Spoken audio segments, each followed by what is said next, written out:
In New York, Manhattan District Attorney Alvin Bragg's office is accusing three GOP House chairmen of trying to interfere in a local investigation as they renew their demands that he testify about his current probe of former President Trump. Joining me now is one of the Republicans behind the request, the chairman of the House Oversight Committee, Congressman James Comer, Republican of Kentucky. Mr. Chairman, thanks so much for joining us. You just wrote a new letter to Manhattan DA Bragg defending your decision to investigate his office, saying that you're considering taking legislative action to prevent presidents from, quote, politically motivated prosecutions. As of right now, of course, Trump has not been charged with anything. What do you say to Bragg, who says you're trying to stop a charge from happening even before you know of any evidence? Well, what the DA is trying to say is what you just quoted. He said stay out of local investigations. The problem with that is this is not a local investigation. This is a federal investigation. He's investigating a presidential candidate, not to mention former president of the United States, for a federal election crime. That has no business being litigated in a local district attorney's office. And when he says he's not going to cooperate with Congress, unfortunately for Mr. Bragg, he doesn't have the luxury of determining whether or not he can comply with congressional requests because he crossed over two levels of government, from the local level to the federal level, to try to prosecute something that clearly, if there was a reason for prosecution, it should be done by the Department of Justice on the federal level. Well, he's investigating, as I understand it, potential violations of state crimes. Even at that, look, let's just be honest here. I mean, this is about politics. This is a presidential candidate. When you look at what we believe the role of the Manhattan DA should be, is to fight crime. I mean, that's one of the biggest issues in New York. We saw that in the midterm elections last November. Voters overwhelmingly rejected many Democrat candidates because of the crime issue. We have a crime crisis in many of our cities.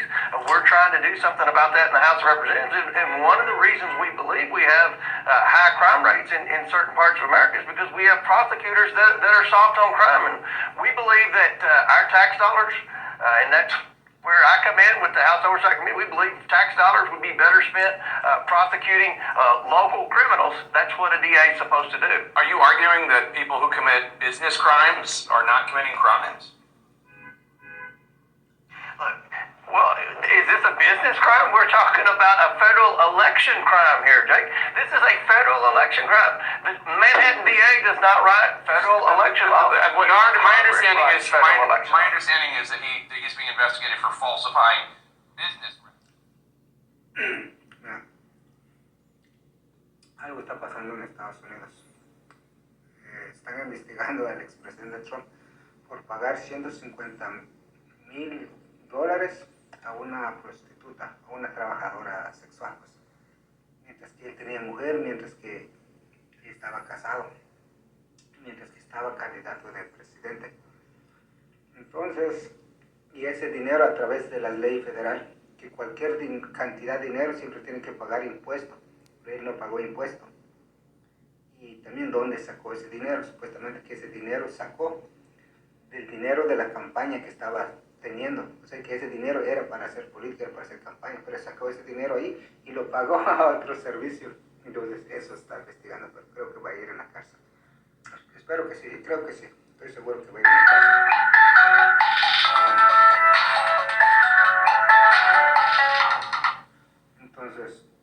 Entonces así está la cosa en Estados Unidos, y así se hace el debate en Estados Unidos.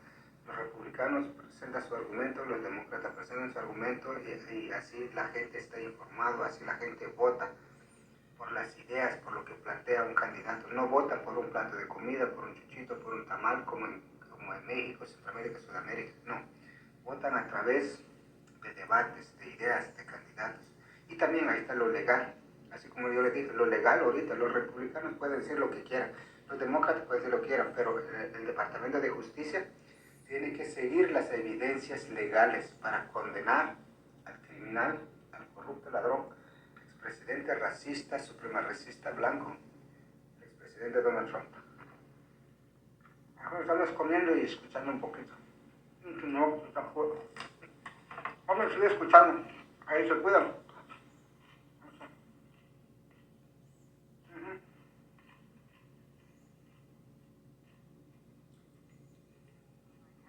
talking, Congressman Tony Gonzalez. It's great to have you here, Congressman, in person. Yeah, thank you for having me. I want to start on And leading the Trump